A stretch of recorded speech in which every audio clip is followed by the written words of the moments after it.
Hi, I'm Jean. I'm your FM wine guide, and today I'm sitting in the vineyard with Matt Rawn from Two Mountain. Literally sitting in the vineyard. Literally, we're getting down to the dirt today. Absolutely. Yeah. And to the vines. So I'm really excited to be out here with you. This is fun. Yeah. Long time in the making. Yeah, for Yeah, sure. Absolutely.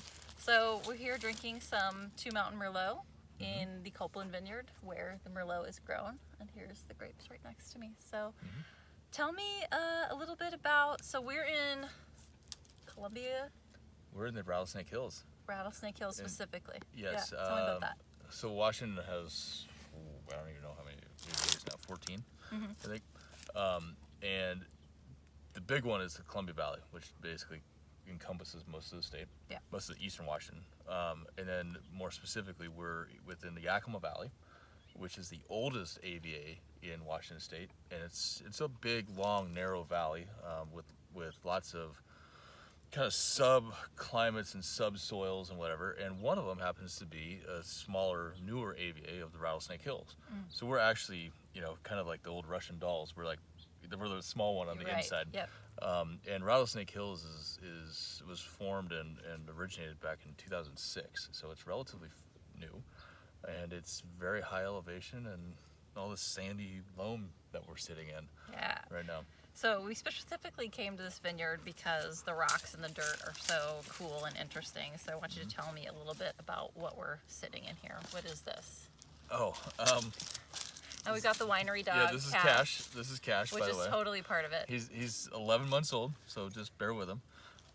So this piece here, this is a piece of caliche, and this area of the state there was a lot of things that formed eastern Washington, and one of them was the Lake Missoula floods, and another one was all the volcanoes, and we've talked about that in the past, and I think we've talked about it on your program before.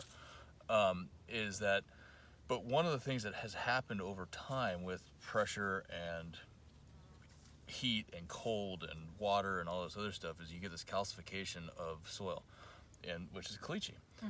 And this is just a big piece of calcified soil. And actually, this is a really small piece. And through a lot of this area here, there's big layers of it, big veins that are underneath the soil. And when it's all put together, it's more like concrete. So plants don't go through it, nor does water penetrate it. And so you can get really bad root-borne issues. But then before you plant someplace, you go through with big dozers, big bulldozers, and you rip it all up and you break it all in pieces. And then it holds water like, a sieve does. But it adds really good components to the soil because that calcium that's in there, you get that kind of minerality that can be in there, some of that chalkiness that we've gotten in some of our wines before that we've talked about. So it adds some really, really great components to things. And like for me, I love vineyards that have a lot of cliche in there. Cool. So. And then these other rocks are from Lake Missoula floods. Cool. So Lake Missoula was that big ice age thing in Missoula, Montana, and the dam broke and carved out eastern Washington, and then we had volcanoes, and then we had more flooding, and it was all kinds of fun cataclysmic stuff. Yeah. And then most recently, Mount St. Helens. Sure. In 1980. You weren't even born yet, but whatever. Barely. Yeah. And so anyway, we have this real fine, sandy, kind of ashy loam. You can kind of just see how the dust kind of just pulls off. And these grapes just love it. This Merlot up here is some of my favorite that we've ever had. So.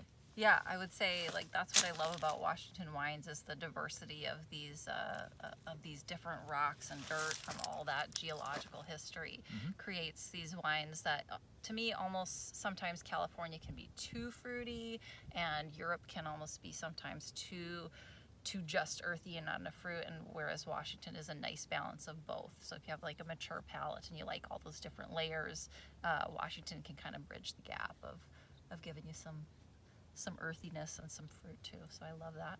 Thank you. Yeah. That's what we like too. Yeah, you do a good job. Kind of the in-between worlds. Yeah. Europe and California. So we're drinking the Merlot right now. Tell me a little bit about how you made this wine and what's special about the Merlot.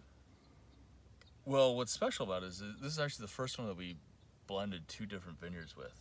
Historically, the Merlot has been 100% right where our tushes are sitting.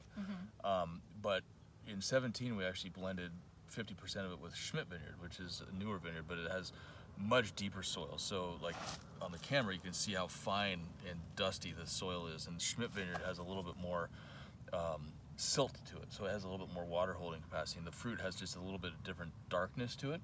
And we thought that they blended beautifully together, and I still do, and I think it's going to be that way for a long time. But what's really fun about this wine is that so it was made with the grapes that we're sitting in, these things right here. Yeah. These berries up here have super small berries to them, like way smaller than most Merlot you're ever going to find. And it's just part of the site. It's part of the growing area that we have right here. But you get this real kind of super intense, like real finesse, but big, elegant tannins all kind of together that I just love. I mean, it's almost, sometimes you sit back and go, wait, this is really Merlot. Like, this is awesome.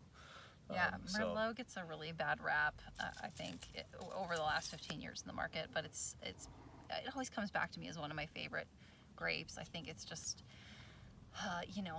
not the huge reputation of Cabernet Sauvignon, but there's more elegance to it, there's more finesse to it, like you said, and I love that. When Merlot is good, all you have to say is it's Merlot. It's just good. It's just Merlot. Yeah. Or Merlot, as we like to call it around our place. Love it. But it's just, it needs to just kind of do its own thing. And this area, I think, really does well with it because it has so much acid that retains in there. Cool. And it helps pop it. There's a piece of see that white that's on that red rock? Yeah. That's the forming of the calcification, the caliche. So awesome. Kind of binding to the other rocks that are in the soil. Cool. So for anyone looking for Two Mountain wines, a lot of them are available in liquor stores and a few restaurants around Fargo-Moorhead. Absolutely. And the Merlot, I've been selling Two Mountain wines and a lot of other wines for about 4.5 years in the area, and I always come back to this as, I would say, this is my favorite wine in the book, and it has been since I've been selling it. So thank you very much. I absolutely love it. I get beautiful like cherry, raspberry, blueberry fruit. But there's also, like you said, some of that minerality, some of that beautiful acidity to round it out. I get a little sort of vanilla pipe tobacco and earthiness too. So there's a lot going on with this wine.